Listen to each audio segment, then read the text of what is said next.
যা হোক, কিছু প্রশ্ন রয়েছে। এক পিতার 8 সন্তান, তার জীবদ্দশায় সমস্ত অস্থাবর ও অস্থাবর সম্পত্তি জমি সহ।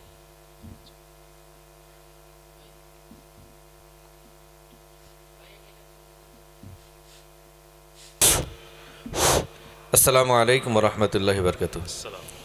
কিছু প্রশ্নের উত্তর আমরা জানার চেষ্টা করব ইনশাআল্লাহ। 1 নম্বর প্রশ্ন, এক পিতার 8 সন্তান, তার জীবদ্দশায় সমস্ত স্থাবর অস্থাবর সম্পত্তি জমি সহ দুইজন ছেলে ও এক মেয়েকে লিখে দিয়েছেন। তার সমস্ত কিছু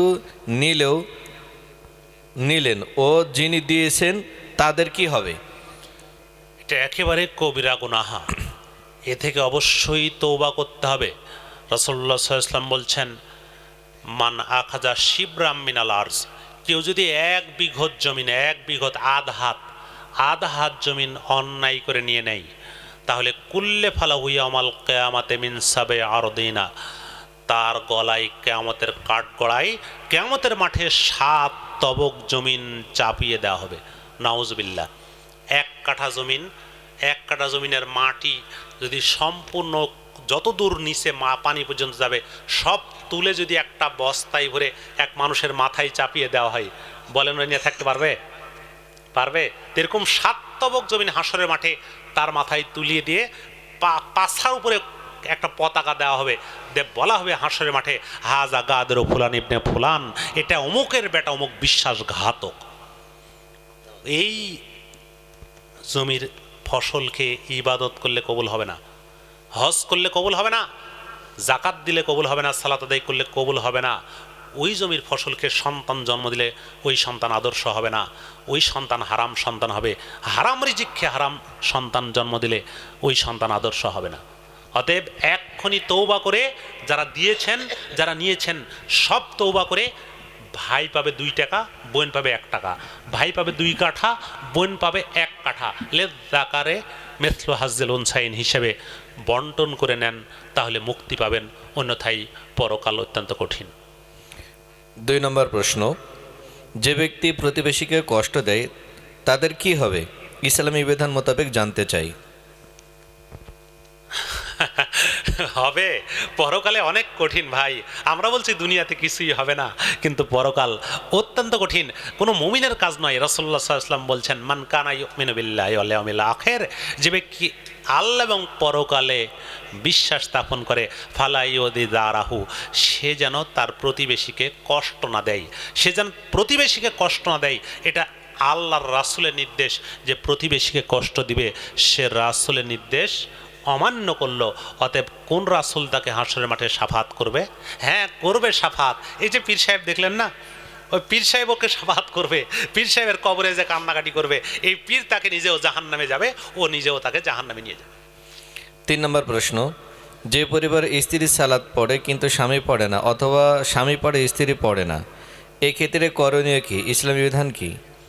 অবশ্যই প্রাপ্তবয়স্ক সকলের উপরে যে কথা শুরুতেই বলেছি ফরজ, আপনি আপনার স্ত্রীকে যথাসাধ্য সালাত আদায়ের জন্য নির্দেশ দিবেন। স্ত্রীকে বশ করার 3টা পদ্ধতি করবেন। প্রথমত উপদেশ দিবেন, সালাত ফরজ, উপদেশ সালাত আদায় করো, বারবার বলবেন, না আদায় করলে এবার বিছানা পৃথক করে দিবেন। আপনি যে বিছানায় শুবেন তাকে সেই বিছানায় শুইতে নেবেন না, আলাদা বিছানা। এইভাবে থাকবেন কয়েকদিন, 1 মাস 2 মাস পর্যন্ত।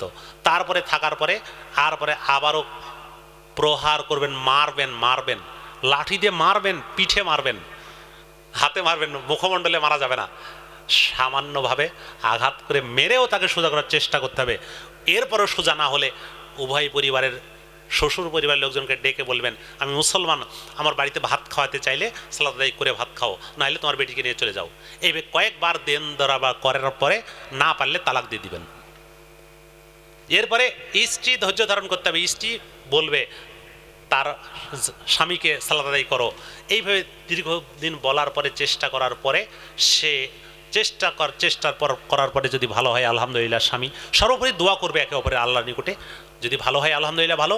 এরপর তার ইচ্ছা, যদি সে স্বামীর ভাত খেতে চাই খাবে, না হলে যদি বলে আমি খাবো না ভাত, খোলা করে তালাক নিয়ে চলে যাবে। তবে যদি খাই, স্বামীর পাপের ধার স্বামী নিবে, স্ত্রী তার পাপের ধার নিবে না।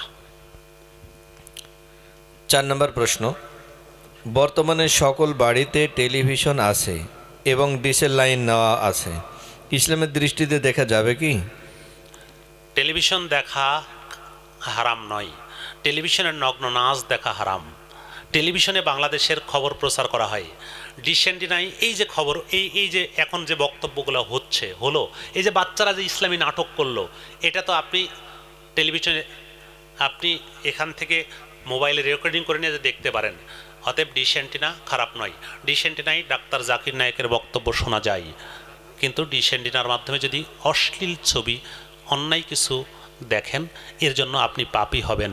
টেলিভিশন ডিসেন্টিনা খারাপ নয়, এর ব্যবহারকারীরা যদি ভালো হয়, ব্যবহারকারী খারাপ হলে আল্লাহর কাছে তারা জবাব দিবে। দোকান বা বাড়ি উদ্বোধনের জন্য মিলাদ পড়া যাবে কি? একেবারে বিদাত, বেদাতন দাল্লাহ। অবশ্যই দোকান বাড়ি করবেন, কোরআন হাদিস পড়ে স্বাভাবিকভাবে দোয়া করবেন, কোনো মানুষকে ডেকে মিলাদ পড়ার বিধান ইসলামে নেই। মানুষের মৃত্যুর পর 3 দিন, 7 দিন, 21 দিন অথবা 40 দিন পরে যে খাওয়া দাওয়া হয়, আয়োজন করা হয়, সেটা কি ইসলামের সম্মত না শরিয়া সম্মত? মানুষ মরার পর 3টে আমল কবরে যায়। এই যে মাদ্রাসা, যেটার জালসা হচ্ছে, মরার পরে আপনি দান করেন মাদ্রাসায় বাপ মায়ের জন্য। কোনো রকমের এরকম 3 দিন, 40 দিন, 20 দিন নির্ধারিত দিন করে খাওয়ার অনুষ্ঠান করা নবী মুহাম্মদ সাল্লাল্লাহু আলাইহি ওয়াসাল্লাম করেননি। তার বেটা বেটি, তার 7 সন্তান, 6 জন তার জীবদ্দশায় মারা গেছে। একজন তার মরার 6 মাস পরে ফাতেমা মারা গেছেন। আল্লাহর নবী করেননি, আবু বকর করেননি, ওমর করেনি, উসমান করেনি, কেউ করেনি। অতএব এটা ইসলামে বিদাত, এগুলো থেকে বিরত থাকতে হবে। অবশ্যই দান করবেন সাধ্য মোতাবেক। খাওয়ার অনুষ্ঠান মরার পরে ইসলামে এরকম বিধান পাওয়া যায় না। মানুষের মৃত্যুর পরে কবরে মাটি দেওয়ার শেষে মিনহা খলাকনাকুম অফিহা নুঈদুকুম অমিনহা নুখরিজুকুম তারাতান উখরা পড়া যাবে কি? শরীয়ত মোতাবেক জানাবেন। সূরা তহা 55 আয়াত। এটা মানুষ মৃত্যুকে মাটি দেওয়ার দোয়া নয়। মৃত্যুকে মাটি দেওয়ার দোয়া বিসমিল্লাহ, 3 মুষ্টি মাটি উত্তর দিক থেকে দক্ষিণ, মাথার দিক থেকে পায়ের দিকে ছড়িয়ে দিবেন বিসমিল্লাহ বলে। এটা বললে শিরক হবে। আল্লাহ বলছেন এই মাটি থেকে মিনহা খলাকনাকুম, আমরা তোমাদেরকে সৃষ্টি করেছি, ও মিনহা নুঈদুকুম, মাটিতেই আমি তোমাদেরকে পুঁতে দেব, গেঁড়ে দেব, ও মিনহা নুখরিজুকুম তারাতান উখরা, মাটি থেকেই আমি তোমাদেরকে আবার হাসরের মাঠে উত্থিত করব। আমরা যদি এটা আল্লাহর কথা বলি, আল্লাহর কথা বললে এটা শিরক হবে। অতএব অবশ্যই এটা বলা যাবে না, বিসমিল্লাহ বলে মাটি দিতে হবে। মৃত ব্যক্তিকে দাফনের পর সবাই মিলে একসাথে মোনাজাত করা যাবে কি? মৃত ব্যক্তির জন্য দোয়ার সর্বোত্তম অনুষ্ঠান জানাজার সালাত। জানাজার সালাতে যা বলা হয় সব কিছুই দোয়া, সব কিছুই দোয়া। কত সুন্দর দোয়া, আল্লাহুম্মা গফির লাহু ওয়ারহামহু, আল্লাহ মৃত ব্যক্তিকে ক্ষমা করো, তার প্রতি রহম করো। এইভাবে সব দোয়া বিস্তারিত বলছি না, শুধু মরার পরে এই দোয়া করতে হবে। কবর দেওয়ার পরে প্রত্যেকেই ব্যক্তিগতভাবে বলবেন আল্লাহুম্মা গফির লাহু ওয়াসাব্বিতহু, আল্লাহ এই মৃত ব্যক্তিকে ক্ষমা করুন। আল্লাহ এখনই তাকে প্রশ্ন করা হবে, প্রশ্নের উত্তরের ব্যাপারে তাকে দৃঢ় রাখুন। আল্লাহুম্মা গফির লাহু ওয়াসাব্বিতহু, ব্যক্তিগতভাবে প্রত্যেকে বলবেন। সকলে মিলে সম্মিলিত হাত তুলে মোনাজাত করার বিধান কোরআন হাদিসে পাওয়া যায় না। কোরআন পাঠ শেষে সাদাকাল্লাহুল আযীম পড়া যাবে কি? কোরআন পাঠ শেষে সাদাকাল্লাহুল আলিউল আযীম ও সাদাকা রাসূলুহুন নাবিউল কারীম, আরও অনেক কিছু বলে। পৃথিবীতে যার নাম হাদিসের কিতাব, এমন কোনো হাদিসের কিতাব এটা নেই।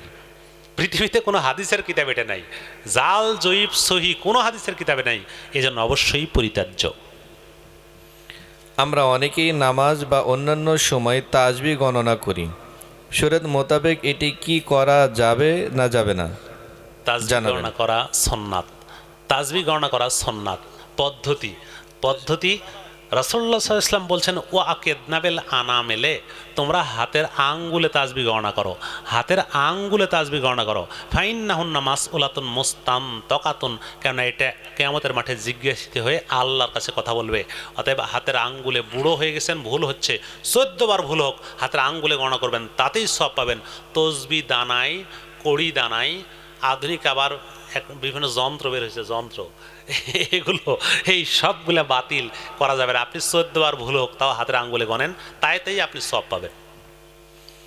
আমাদের এলাকায় প্রায় সব এলাকাতেই মানুষ মৃত্যুর পর মৃত ব্যক্তির জানাজার সালাতের জন্য মসজিদের মাইকে আহ্বান করে, এটা কি শরীয়ত সম্মত?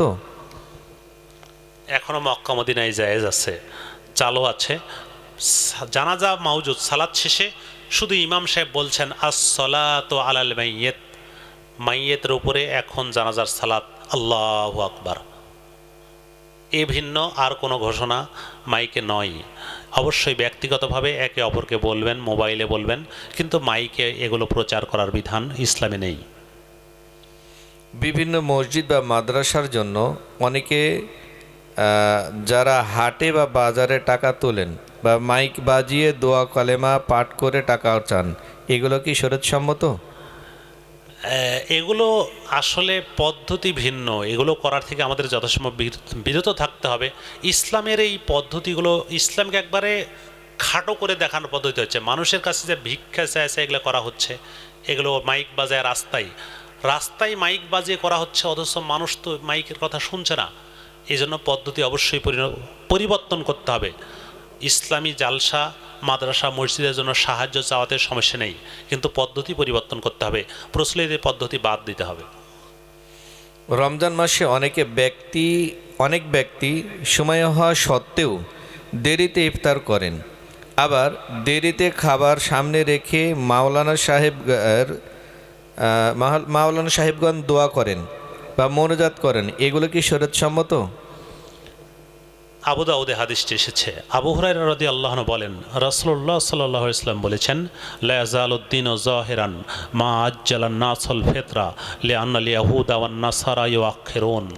দিন চিরদিন বিজয়ী থাকবে যতদিন মানুষ তাড়াতাড়ি ইফতার করবে, কেননা ইহুদি খ্রিস্টানরা দেরিতে ইফতার করে।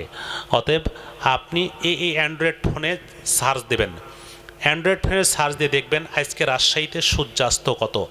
যখনই সূর্যাস্তের টাইম হবে সঙ্গে সঙ্গে ইচ্ছাকৃতভাবে যদি 1 মিনিট আপনি দেরি করেন, ইচ্ছাকৃতভাবে, অনিচ্ছাকৃত ভিন্ন, ইচ্ছাকৃতভাবে 1 মিনিট দেরি করলে তার সিয়াম ইহুদি খ্রিস্টানদের সাথে মিশে যাবে।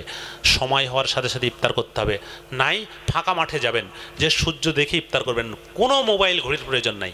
আপনি নিজে ফাঁকা মাঠে যাবেন, যে দেখবেন সূর্য ডুবে গেল, আপনি ইফতার করে নেবেন। ঠিক আছে, আলহামদুলিল্লাহ, আমরা 1 থেকে প্রায় 13টা প্রশ্নের উত্তর জানলাম, যেগুলো আমরা জেনেছি আসলে সবগুলো আমাদের সমাজে অনেকটা প্রচলিত বা অনেকে এটা অনুসরণ করার চেষ্টা করি। আমরা দলিল সহকারে প্রশ্ন উত্তরগুলো জানলাম। আল্লাহ তাআলা আমাদের প্রত্যেককে সঠিকভাবে আমল করার তৌফিক দান করুন, আমিন। আল্লাহুম্মা আমিন। আমরা আবার সকলকে মোবারকবাদ জানিয়ে, ধন্যবাদ জানিয়ে আমি আমার আলোচনা এখানে শেষ করছি। আসসালামু আলাইকুম ওয়া রাহমাতুল্লাহ। আলহামদুলিল্লাহ, আমরা দীর্ঘ সময়